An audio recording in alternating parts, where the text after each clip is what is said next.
Sean bienvenidos al segundo webinario del módulo de enfermedades emergentes y reemergentes infecciosas que estamos desarrollando los días miércoles desde el 10 de agosto al 28 de septiembre del 2022. Anteriormente, como decíamos, hablamos de la viruela símica y se dio respuesta a preguntas clave. Este día, nuestra invitada va a hablar del diagnóstico de laboratorio de esta enfermedad, de la cual hubo preguntas interesantes en la conversación anterior. Estamos viviendo una pandemia por SARS-CoV-2 y se nos acerca probablemente otra, la viruela símica. Por eso es nuestro interés hablar de las enfermedades emergentes y reemergentes de carácter infeccioso, como el caso de poliomielitis. Queremos sumarnos a los aportes del Ministerio de Salud para que no solo viruela símica, sino todas las demás, emergentes y reemergentes, como sistema de salud, podamos abordarlas y estemos preparados con conocimiento respaldados por la evidencia científica para poder prestar servicios de calidad que den respuesta adecuada a las necesidades de salud de los usuarios. De la misma forma, es nuestro interés que el personal de salud conozca y aplique las medidas de bioseguridad en todo momento en los ambientes de trabajo y en sus hogares, y sea una guía efectiva para orientar a la población. Para hablar del tema de ahora, sobre diagnóstico de laboratorio en viruela del mono, la invitada es una profesional de laboratorio, la licenciada Denny Lizeth Martínez. Ella es licenciada en Laboratorio Clínico de la Universidad Autónoma de Santa Ana, UNASA, en 2006. Es también maestra, tiene una maestría en microbiología avanzada con un enfoque en biología molecular de la Universidad de Barcelona y de la Universidad de las Islas Baleares de España.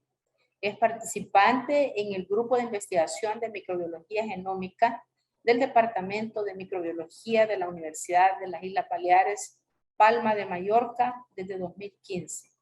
La licenciada Martínez ha participado en el taller diagnóstico y detención de laboratorio del virus de la viruela símica recientemente organizado por la Organización Panamericana de la Salud y la Organización Mundial de la Salud e Instituto de Desarrollo Tecnológico e Investigación Molecular, INDRE, de México, en junio del 2022. Es diplomada en elementos clave para la implementación de métodos de biología molecular y estadística para el control de calidad del laboratorio clínico por la Coordinación Nacional de Laboratorios del Ministerio de Salud de Bolivia.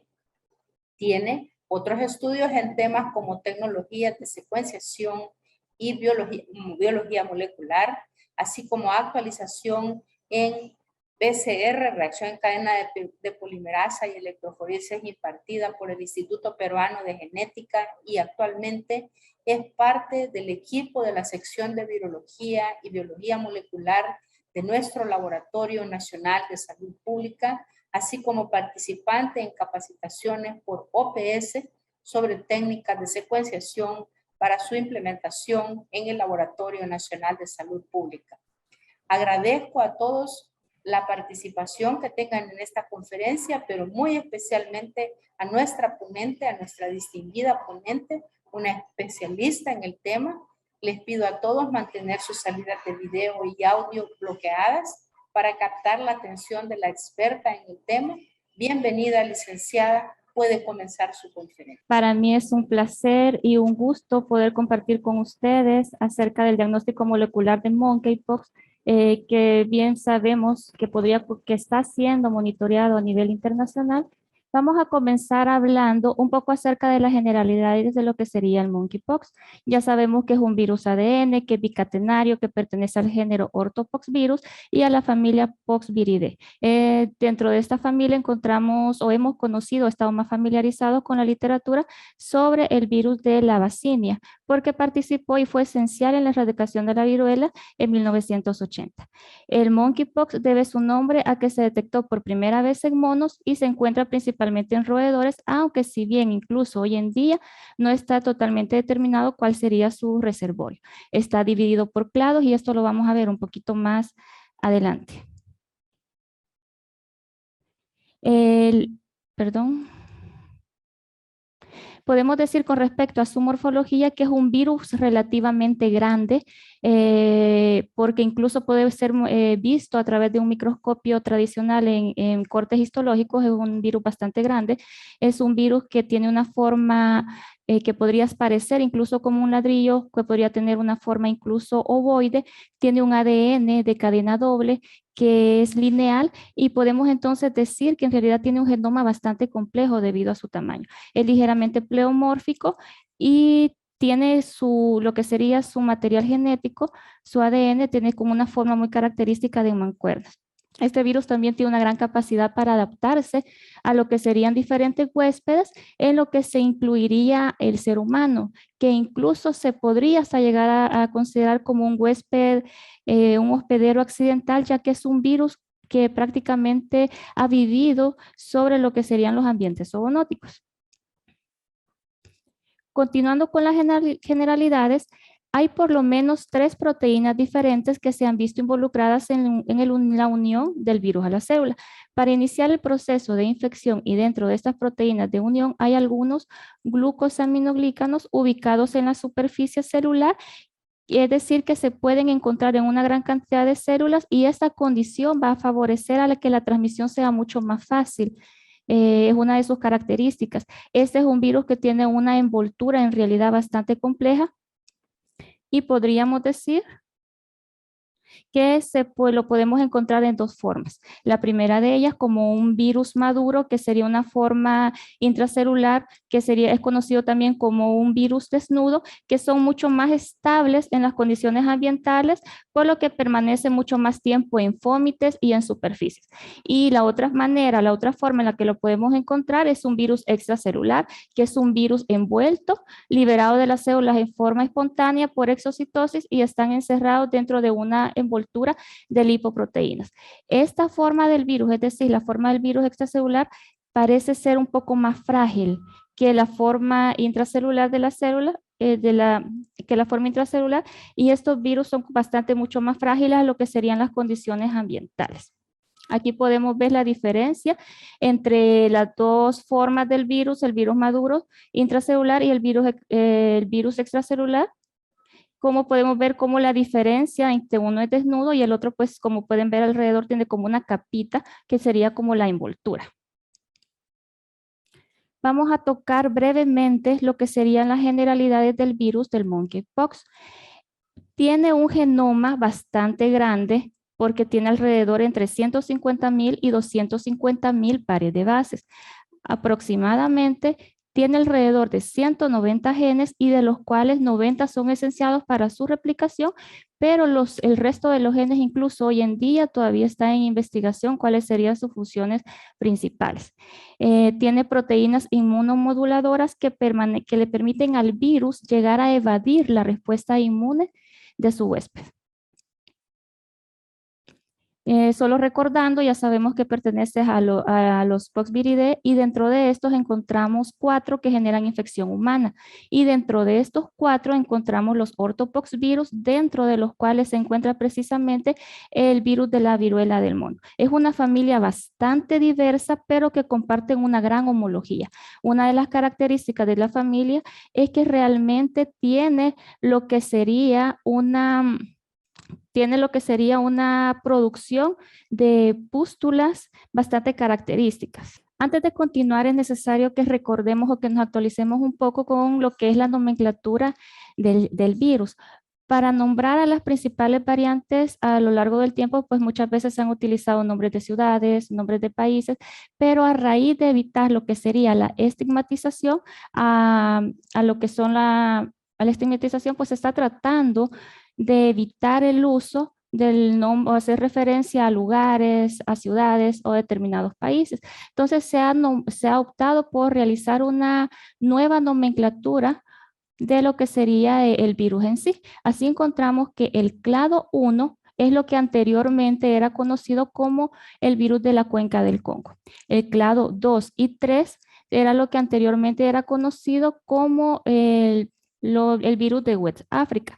Ahora en día ya no se suelen utilizar, o recientemente ya no se suelen utilizar los nombres como cuenca del Congo o virus del West África cuando se hablan de clados, sino que se refiere mayormente a lo que sería el clado 1, el clado 2 y el clado 3. Vale la pena recargar que el clado 2 incluye todos los virus que están circulando previo a los brotes actuales, es decir, el clado 2 va a encerrar todos aquellos virus, aquellas variaciones que han sido prácticamente reclutadas en África. En el clado número 3, que sería el descendiente del brote actual, incluso lleva una H antes del monkeypox virus o de la abreviatura porque significa que se transmite de humano a humano.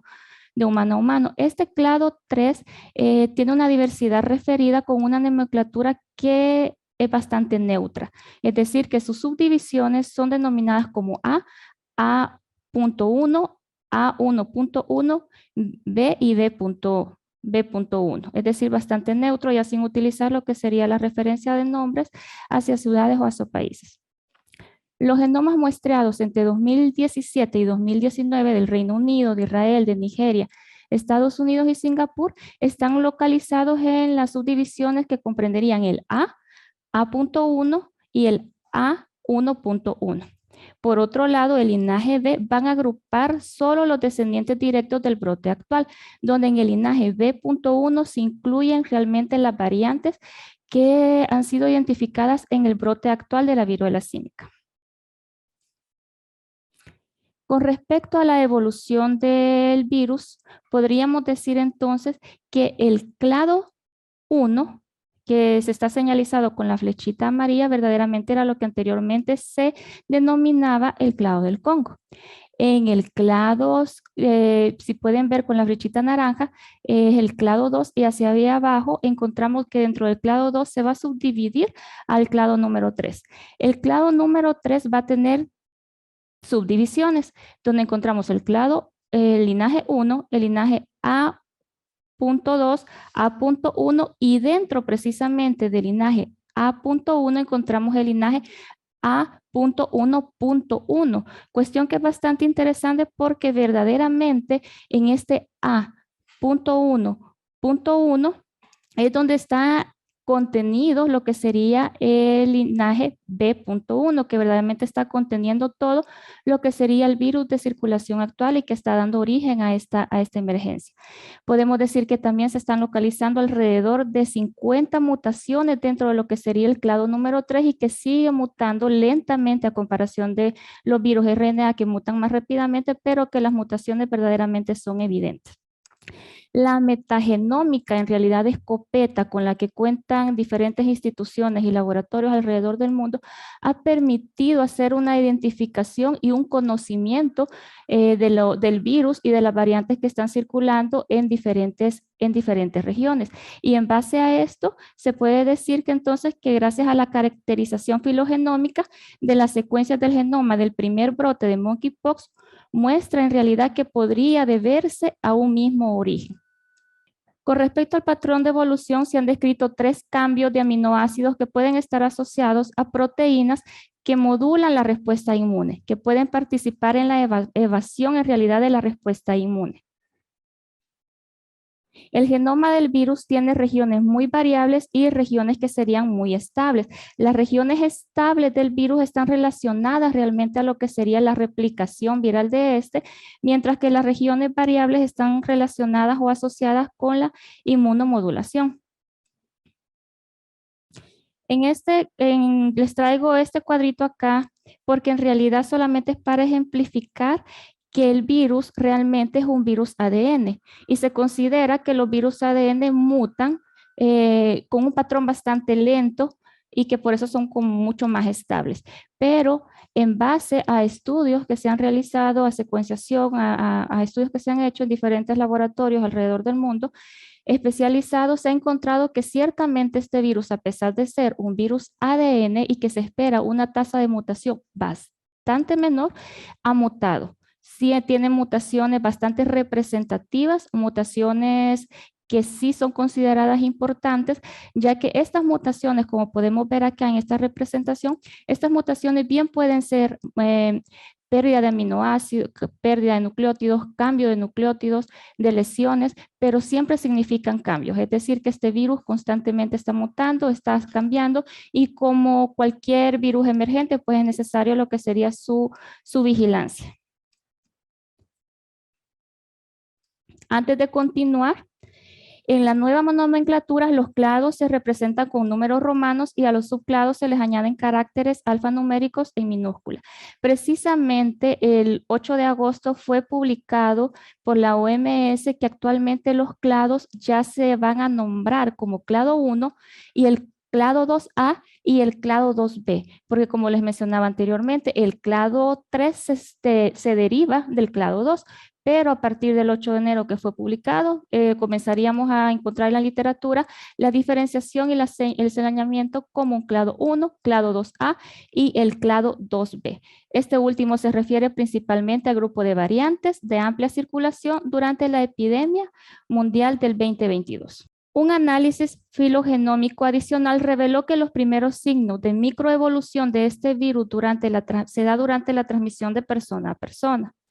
Los datos genómicos y filogenómicos brindan información sobre la trayectoria evolutiva y la cepa del brote de monkeypox de 2022 y arrojan luz sobre los posibles mecanismos y objetos de la adaptación humana. La evolución acelerada observada de este virus sugiere que la secuenciación del genoma viral podría proporcionar una resolución suficiente para rastrear la dinámica de transmisión y la propagación del brote, lo que parecía ser un desafío para un virus ADN de doble cadena que supuestamente evoluciona lentamente, pero ya sabemos que ha evolucionado y que ha mutado y que ha cambiado con el paso del tiempo, un poco no tan lentamente como se esperaba por ser un virus ADN. En base a esta información podemos nosotros darnos cuenta en realidad de la importancia que tiene la secuenciación de los genomas, porque la secuenciación de los genomas realmente nos está permitiendo conocer y dar seguimiento a la evolución de las variantes que van apareciendo, poder conocer entonces lo que podría ser su origen, poder comprender mejor su mecanismo de transmisión y poder contribuir a lo que sería el mecanismo de ataque y a la epidemiología. Entonces vemos cómo la secuenciación genómica realmente juega un papel trascendental e importante, y precisamente gracias a los proyectos de secuenciación y a los estudios de secuenciación que los diferentes laboratorios están realizando, ha sido posible conocer no solo el virus de la viruela símica, sino que diferentes virus que están emergiendo, virus responsables de enfermedades emergentes, y que ha dado origen a diferentes estudios a lo largo del tiempo, como lo que sería el conocimiento de diferentes genomas. Este virus de ADN, siendo un virus ADN que sí mutan, que sí cambian, pero de un poco más lento que los virus RNA, han sido estudiados no recientemente, sino que desde hace mucho tiempo atrás han sido estudiados. Precisamente la elaboración o la fabricación de los primers y que se están utilizando actualmente y que son recomendados por OPS para la detección del virus están basados precisamente en un estudio realizado en el año 2010. Entonces, imagínense la cantidad de tiempo que ha transcurrido y aún esa información es vigente, porque es un virus que es ADN bastante estable, que ha mostrado cambios sí, pero que es mucho menor que los virus de RNA. Vamos a tocar un poco acerca de lo que sería precisamente la presentación clínica. No vamos a hablar sobre la presentación clínica como tal, pero es necesario que retomemos algunos puntos para adentrarnos un poco más en el diagnóstico de laboratorio. Existen diferentes estadios en el desarrollo de las pústulas y en lo que sería la generación de costras. Durante el desarrollo de las pústulas, pues van pasando por diferentes estadios. Podrían hacer incluso podrían estas romperse, podrían abrirse y hasta llegar el momento en que están un poco más secas y se forman las costras. En cualquiera de los estadios en que las pústulas y las lesiones pueden encontrarse, es posible tomar una muestra para su detección. Siempre siguiendo lo que son las medidas de bioseguridad, un estricto uso del equipo de protección personal, medidas de contención recomendándose en su procesamiento el uso de cabina BSL2 y que debe de haber una evaluación de riesgo y que tenemos que contar con áreas muy bien organizadas y un áreas muy bien delimitadas porque es un virus que permanece, como ya vimos anteriormente, mucho tiempo en superficies y en fomites. La OPS ha dictado y están públicas las directrices de laboratorio para la detección y el diagnóstico de la infección del virus de la viruela del mono que todos podemos accesar si queremos conocer un poquito más sobre los lineamientos internacionales. Vamos a hablar ahora de lo que serían las muestras. Con respecto al tipo de muestra, se puede realizar un hisopado de la superficie de la lesión y o el exudado. Se puede tomar también de los bordes superiores de más de una lesión, de la superficie de la lesión y de también lo que serían las costras. En la toma de muestras se debe de frotar vigorosamente la lesión para garantizar que se recolecte suficiente material para la obtención del ADN viral. Debemos de frotar, más no es necesario romper la lesión o romper lo que sería una pústula para extraer su material, sino que con solamente frotar vigorosamente la lesión podemos tomar la muestra, pero si esta se abriera durante el proceso, igual podemos tomar la muestra, pero no es necesario romperla, no es necesario que sangre, porque incluso una gran cantidad de sangre en una muestra puede llegar a interferirnos con los resultados, puede llegar a inhibir lo que sería la detección a través de PCR, pero sí es necesario tomar una muestra de las lesiones, pero que con frotar vigorosamente estaríamos teniendo una buena muestra porque los estudios han demostrado que pues se toma una buena cantidad de partículas virales para hacer lo que sería el diagnóstico. Esta muestra la podemos tomar con la ayuda de pinzas, podemos tomar un raspado de la superficie de las costritas secas con ayuda de bisturí o de lanceta.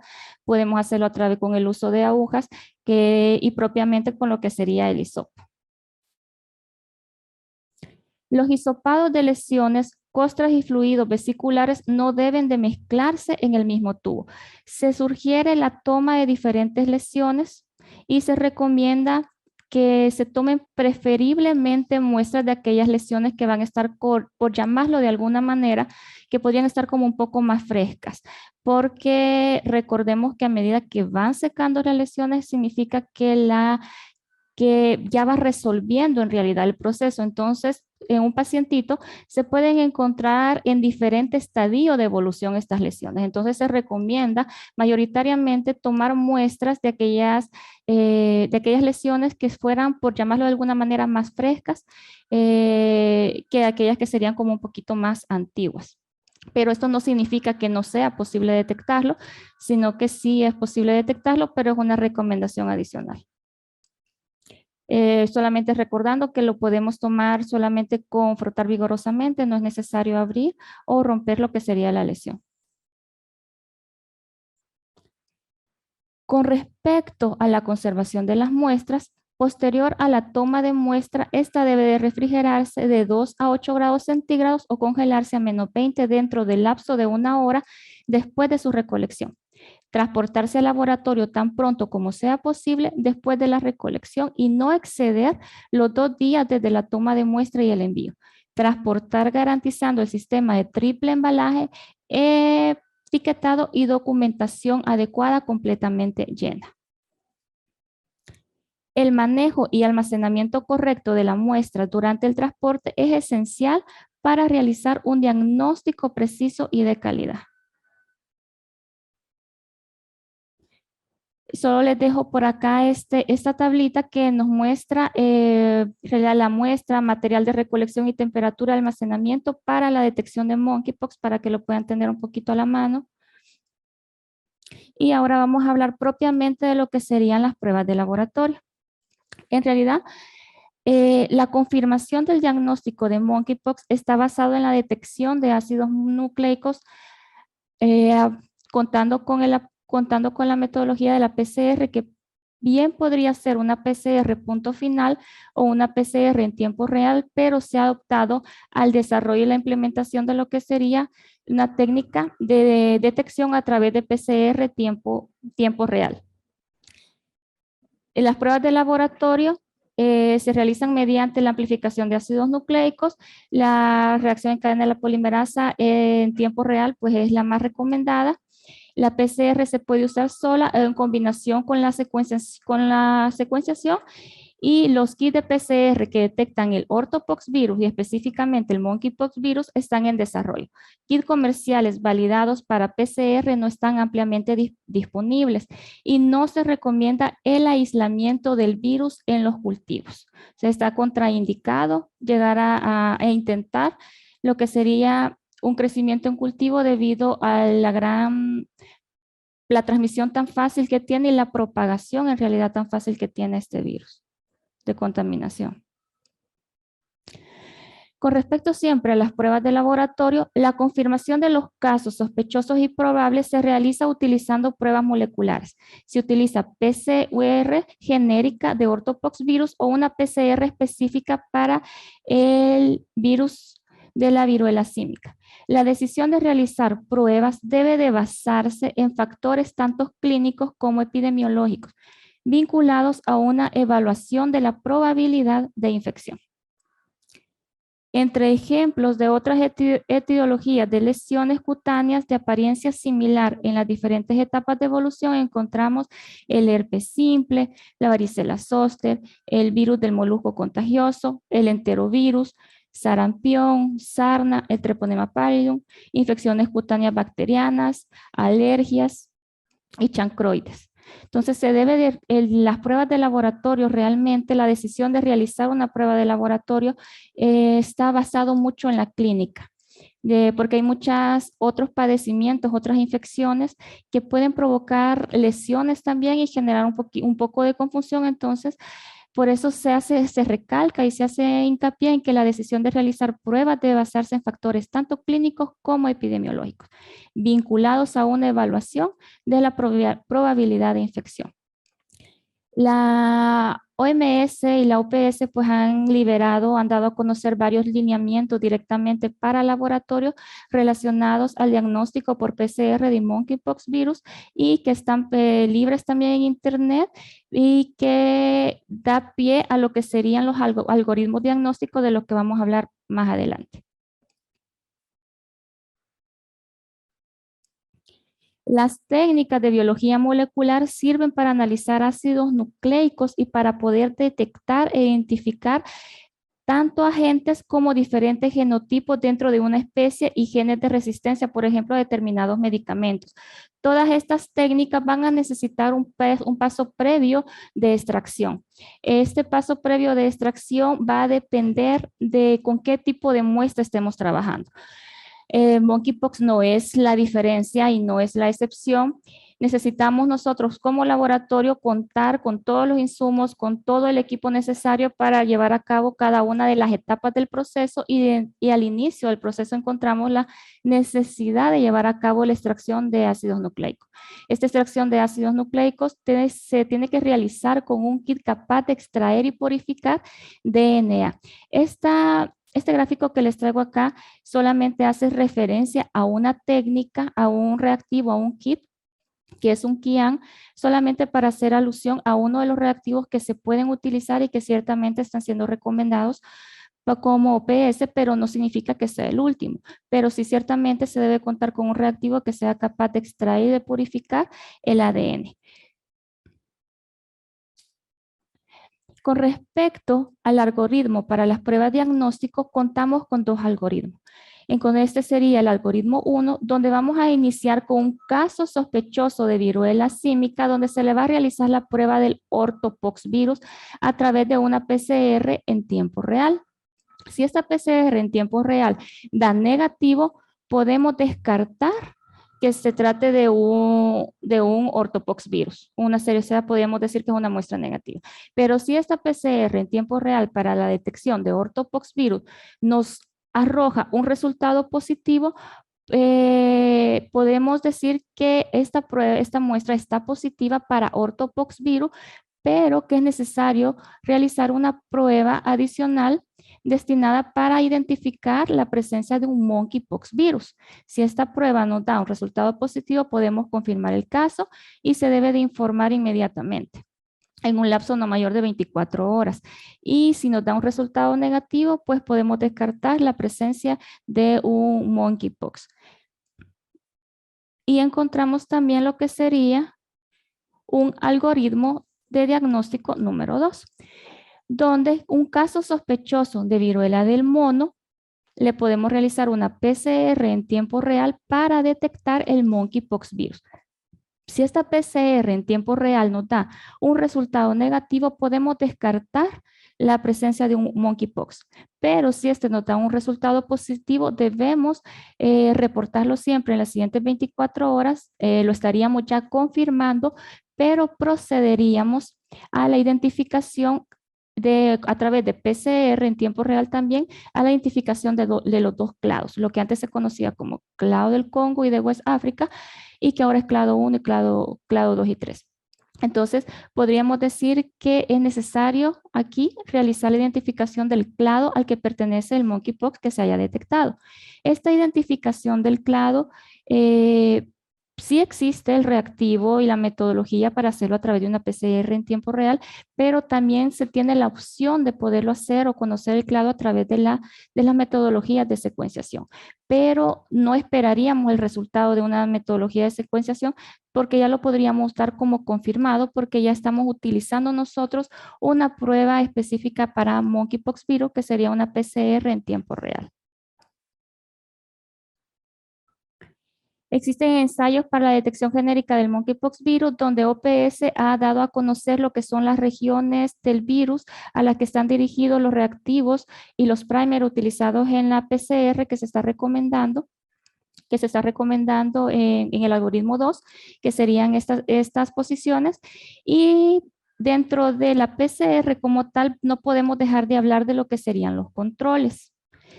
Siempre se va a estar trabajando con controles de extracción, pues negativo, con el control de extracción, con el control de nuestras mezclas, de nuestros reactivos, que sería el NTC, que se estaría también trabajando con controles positivos altos, con controles positivos bajos para la detección del monkeypox virus y también con controles endógenos que nos van a permitir garantizar que estamos trabajando con muestras de calidad y que ha sido exitoso nuestro proceso de extracción y recuperación del material genético y por consiguiente, cuando decimos que un resultado está negativo, estamos totalmente seguros porque llevamos a cabo todos los controles y ninguna muestra se procesa si no lleva un control endógeno, es decir, un control de calidad de la muestra. Con respecto a la interpretación de los resultados, en esta gráfica podemos ver una lectura de PCR en tiempo real, una muestra negativa, donde podemos ver que se corren los controles endógenos. En este caso, se está utilizando y se está corriendo la RNase-P como control endógeno y solo uno amplifica o no vemos una curva correspondiente al virus del monkeypox, solamente la correspondiente al gen endógeno que estamos investigando para como control de calidad endógeno. En esta gráfica de abajo vemos la representación de una muestra positiva al monkeypox, donde vemos que se detecta una curva correspondiente a la detección del gen RNase-P como control endógeno, pero estamos detectando también una curvita, un crecimiento de curva que nos indica que hay presencia de monkeypox. Esta es una PCR multiplex donde también al mismo tiempo se corrieron los clados y encontramos la detección encontramos la detección del clado 2. Entonces, les traigo estas gráficas para poder ejemplificar cómo no se puede trabajar sin un control de calidad en el laboratorio y cómo no es posible trabajar sin controles de calidad en cada una de las etapas del proceso. Esta es una PCR, vale la pena decir que es una PCR bastante robusta. Con respecto a la interpretación de los resultados de laboratorio, para confirmar la infección por monkeypox virus debe tenerse en cuenta la información clínica y la información epidemiológica. La detección positiva mediante una PCR para ortopox virus, seguida de la confirmación de monkeypox virus mediante PCR o secuenciación, o la detección positiva mediante PCR para monkeypox virus, en presuntos casos indican la confirmación de la infección por monkeypox. De acuerdo con el Reglamento Sanitario Internacional, todos los casos confirmados de viruela símica deben notificarse dentro de las 24 horas a través de los canales oficiales. Los datos de secuenciación genómica también pueden proporcionar información valiosa para ayudar a comprender los orígenes, la epidemiología y las características del virus. Por ejemplo, si los casos surgen en una sola introducción o en múltiples introducciones de estos lugares. Entonces, esto viene a dar pie nuevamente a lo que les mencionaba al inicio de la presentación, cómo en realidad lo que es los estudios de secuenciación, cómo es la vigilancia genómica, verdaderamente es la herramienta que nos ayuda a comprender la evolución, los orígenes y las características de los diferentes patógenos que están emergiendo. Con respecto a esto, podemos decir que con respecto a la vigilancia genómica y su importancia en salud pública, podemos decir que con el proceso de implementación de la vigilancia genómica a través del Instituto Nacional de Salud y OPS, el Instituto Nacional de Salud ha gestionado con OPS para que el Laboratorio Nacional de Salud Pública sea equipado con tecnología de secuenciación masiva que en realidad va a permitir mejorar, que va a permitir crecer en cuanto a lo que sería el diagnóstico molecular. Con respecto a la vigilancia genómica, todos los virus cambian o mutan a medida que se replican y van propagando en la población. Es importante vigilar estos cambios porque algunos cambios pueden ser bastante significativos y que es necesario estarlos monitoreando y que porque pueden influir sobre los patrones de propagación, nos ayudarían a comprender la gravedad de determinados procesos, evaluar la eficacia de las vacunas, la resistencia a medicamentos, verdaderamente la vigilancia genómica nos permite tener como un mayor control y conocimiento de los diferentes virus y agentes que están circulando en nuestro medio. Cabe señalar que los resultados obtenidos a través de la vigilancia genómica aportan información de secuencias del virus de monkeypox, útiles para la investigación filogenética que permite rastrear la diseminación del agente viral a nivel mundial. La secuenciación genómica descifra el material genético de organismos y virus. Las secuencias de muestras obtenidas pueden compararse con las secuencias obtenidas en laboratorios en diferentes países del mundo y poder intercambiar lo que sería información y lo que va a facilitar la comprensión del virus y del comportamiento del virus como tal. Les hago mención de esto porque en realidad El Salvador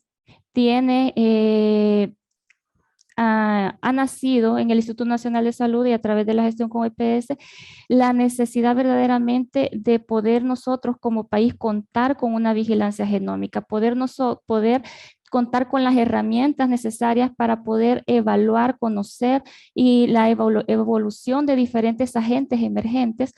Y es un proyecto que ha nacido, que está creciendo y que está en muy próxima implementación y nos va a poder permitir a nosotros como país poder participar y poder aportar secuencias a los bancos de genomas internacionales, a los bancos internacionales de genomas sobre los agentes que están circulando en nuestro país. Realmente es una plataforma que nos va a ayudar a comprender todo lo que son los virus emergentes y mantener una vigilancia propiamente mucha más activa de lo que serían los diferentes agentes emergentes. Dentro de la vigilancia genómica, los virus pueden ser rastreados a través de los datos de secuenciación genómica recopilados por diferentes sitios. Una vigilancia efectiva no requiere la secuenciación de una muestra de cada caso.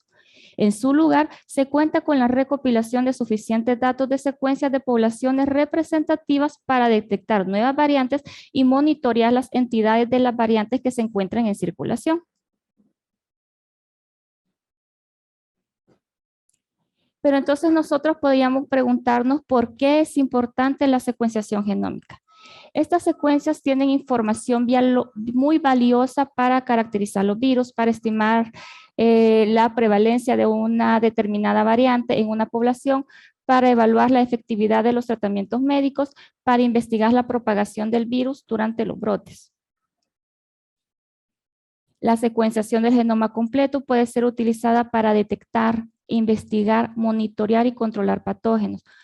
Comprender cómo las personas se expusieron a los patógenos, proporciona la información para aprender cómo los patógenos están distribuidos geográficamente, nos ayudará a rastrear las fuentes y la transmisión de los brotes y nos ayudará a comprender y aprender sobre la evolución de patógenos como el desarrollo de diferentes medicamentos. ¿Cómo funciona la secuenciación genómica? La secuenciación genómica va más allá de las pruebas de detección del virus, ya que permite vigilar y recolectar información respecto a la evolución y patrones de mutación, permitiendo clasificar un virus como variante específica y, por supuesto, poder conocer lo que sería su determinado linaje.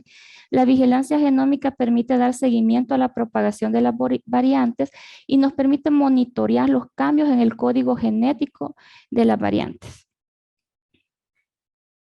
La vigilancia genómica es un componente clave de los esfuerzos verdaderamente en salud pública. Y vuelvo a hacer pie precisamente en esto porque con la adquisición del equipo de secuenciación masiva que se va a adquirir a través de la gestión del Instituto Nacional de Salud y OPS, se dará un salto histórico en lo que sería el diagnóstico molecular en el país y se abrirá un campo a la genómica que no se realiza actualmente en el país.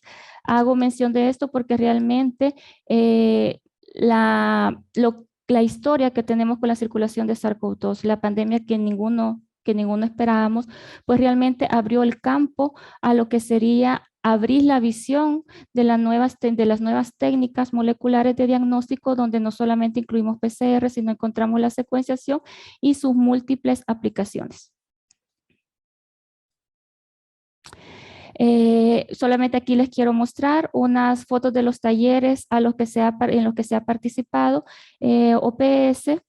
OPS y CDC han dado capacitaciones con respecto a la detección molecular de monkeypox a lo largo de América y el Caribe, y El Salvador pues no ha sido la excepción. El Laboratorio de Vigilancia en Salud Pública pues cuenta con la capacidad instalada para realizar y el recurso capacitados para poder realizar la detección del monkeypox virus a través de los reactivos, a través de los protocolos proporcionados por CDC y que están siendo los recomendados por OPS en todo el mundo. Pues esto era lo que les traía con respecto al diagnóstico molecular de monkeypox virus y quedo abierta a cualquier consulta o algún comentario. Muchas gracias, licenciada. Hay múltiples felicitaciones y saludos de parte de sus compañeros del Sistema Nacional Integrado de Salud de los diferentes laboratorios y hospitales. Hay personas conectadas de varias partes del país y alcanzamos 301 asistentes a esta conferencia. Hay varias preguntas, además de múltiples felicitaciones. La primera dice, ¿por qué la PCR no es útil en sangre? En realidad, porque en sangre nosotros estamos buscando material genético del virus. Y en sangre nosotros, la PCR, estaríamos hablando de detección en suero. Y nosotros, el tipo de muestra con el que estamos trabajando no es suero, sino que son hisopados de lesión. Entonces, como hacemos un hisopado de lesión, es porque estamos detectando las partículas virales propiamente de la lesión y no en sangre. La muestra de sangre propiamente suero se utiliza para otro tipo para realizar PCR destinada a detección de otros agentes, pero monkeypox pues no es el caso porque buscamos material contenido en la lesión cutánea. Interesante, gracias. La otra pregunta dice, ¿la serología en monkeypox confirma el diagnóstico? Es bastante complicado porque si una persona ha sido vacunada, digamos, ha sido vacunada o ha tenido ya contacto con alguno de los agentes pertenecientes a la familia de los ortopox o de los, podría realizar realmente una reacción cruzada. Entonces la serología no está recomendada, sino que internacionalmente están recomendando protocolos basados en PCR en tiempo real y secuenciación, más no serología, porque podemos tener contacto previamente con alguno de los virus que pertenecen a la misma familia y originarnos unas reacciones cruzadas y originar unos falsos positivos. Sí, interesante e importante lo que usted dice. Hay un saludo aquí, dice, buenas tardes, ¿podría indicarnos si en los laboratorios del Sistema Integrado de Salud existe la capacidad de secuenciación genómica del virus de la viruela, del mono o de otros virus? ¿Y qué tipo de exámenes de laboratorio se realizan como apoyo al diagnóstico médico para la viruela del mono? Sí, gracias. Primero, el diagnóstico realmente, la indicación de la prueba de laboratorio está basada en lo que serían la clínica y los patrones epidemiológicos. Entonces, el médico en realidad tiene que hacer una evaluación integral del paciente e ir descartando todas aquellas enfermedades que pueden producir una sintomatología bastante similar o la aparición de ciertas pústulas, realizando un diagnóstico diferencial local de lo que sería, por ejemplo, solo por mencionar alguno, lo que sería el herpes. Pero después de realizar una evaluación y un descarte de otras patologías que pueden generar una sintomatología y unas lesiones bastante similares a las producidas por monkeypox, se procede a indicar lo que sería una PCR específica para monkeypox. En el país está el Laboratorio Nacional de Salud Pública, cuenta con la capacidad instalada y los recursos para poder realizar la detección de PCR a través de la metodología de PCR en tiempo real, que es la que está recomendada a nivel internacional.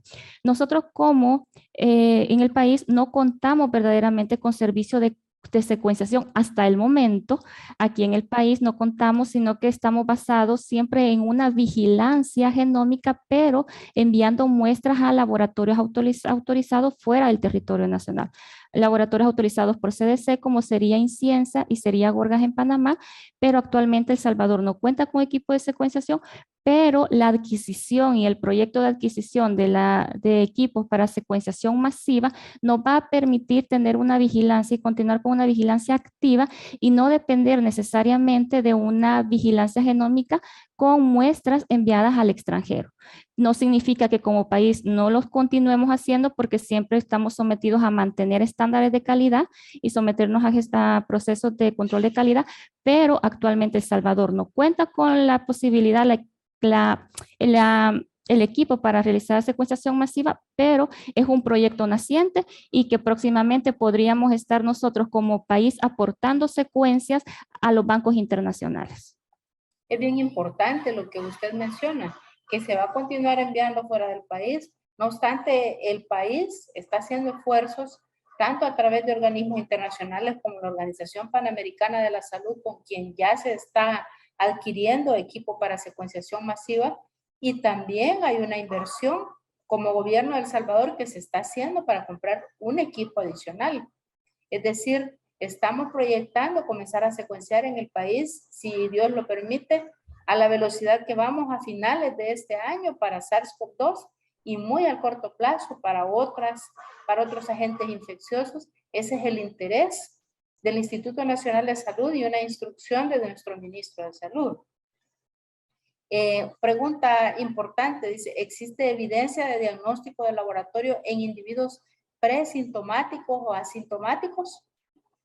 Realmente, para poder asintomáticos es muy poco probable porque debido a que las pústulas y las lesiones cutáneas se asemejan mucho y es realmente lo que le da la alerta al médico a la aparición de las lesiones cutáneas. Entonces, al inicio, todas las enfermedades que les mencionaba con las que hay que hacer diagnóstico diferencial presentan fiebre, presentan malestar general, o sea, comparten en realidad un cuadro de sintomatología. Entonces, no podríamos nosotros decir que podría ser asintomático, porque este paciente realmente tiene que presentar sintomatología y es bastante evidente por la aparición de las diferentes lesiones y las pústulas. Hay saludos, licenciada, del Hospital de Nueva Concepción, de Chalatenango, de Sacamil, del Hospital de Niños Benjamín Bloom, para usted, felicitándole por su conferencia. Y también siguen preguntando, ¿verdad? Del Departamento de Alimentación y Dietas del Hospital Bloom también. Dice, buenas tardes, estas muestras serían enviadas únicamente al Laboratorio Nacional de Salud Pública. Sí, muy buena pregunta. En realidad, por el momento, el laboratorio es el único establecimiento que está autorizado y que tiene todo el reactivo y que tiene todo lo necesario ahorita y que ha recibido la capacitación incluso para la implementación aquí en el país para poder realizar la detección de monkeypox.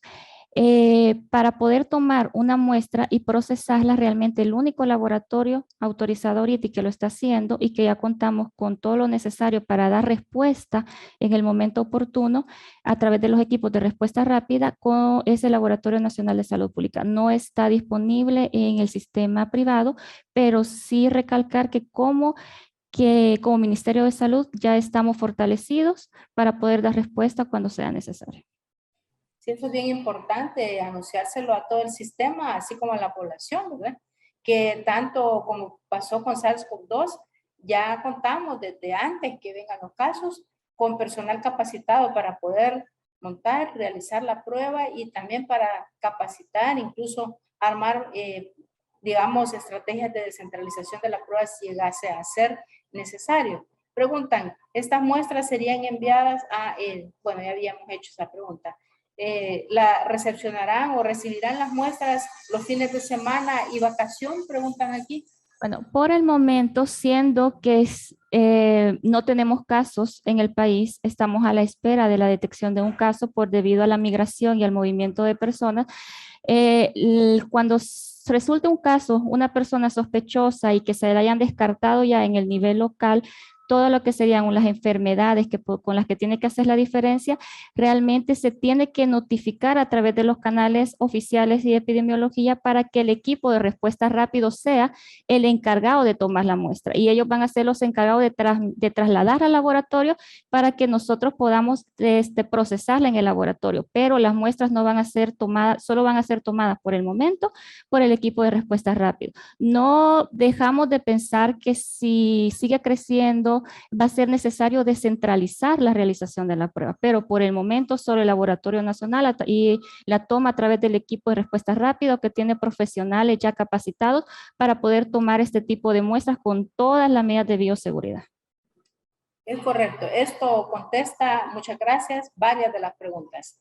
Dice, tengo una pregunta. En el caso del estudio de material genético del virus, mencionaba que solamente de las lesiones de las pústulas, pero si se lleva antigüedad de esa lesión, ¿qué tipo de muestra se utilizaría? Las pústulas, las lesiones cutáneas en realidad van teniendo una evolución.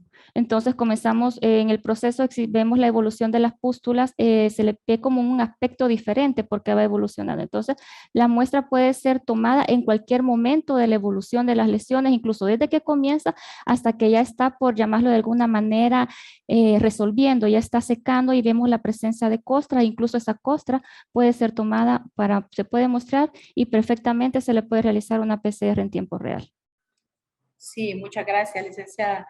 Hay saludos de muchas partes del país felicitándola por su excelente ponencia y voy a leer esta porque excelente presentación, licenciada Denny. Saludos de sus compañeros del área de tuberculosis del Laboratorio de Vigilancia de Salud. Así que ese es especial, ¿verdad? Con mucho cariño, aparte de todos los demás. Licenciada, dice, ¿cómo será el protocolo a seguir si es algo que puede atacar cualquier punto del cuerpo? Gracias y saludos desde Alimentación y Dietas del Bloom. Perdón, doctora, no la escuché. Dice, ¿cómo será el protocolo a seguir si es algo que puede atacar cualquier punto del cuerpo? Gracias y saludos desde Alimentación y Dietas del Bloom.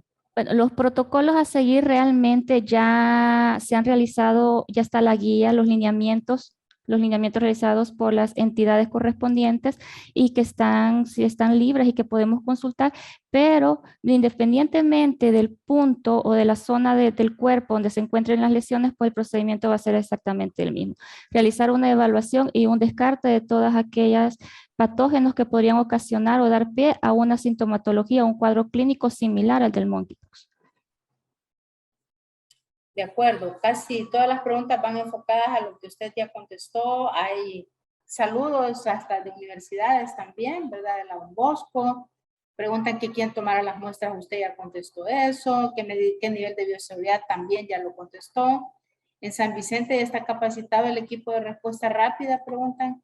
Esa es una pregunta que no nos corresponde a nosotros contestar, ¿verdad? Sino a epidemiología. Entiendo que ya todos los equipos de respuesta rápida están capacitados y otros que faltan en vías de capacitación en este momento. ¿Se tiene información sobre el caso nuevo que se detectó en Honduras? Preguntan aquí.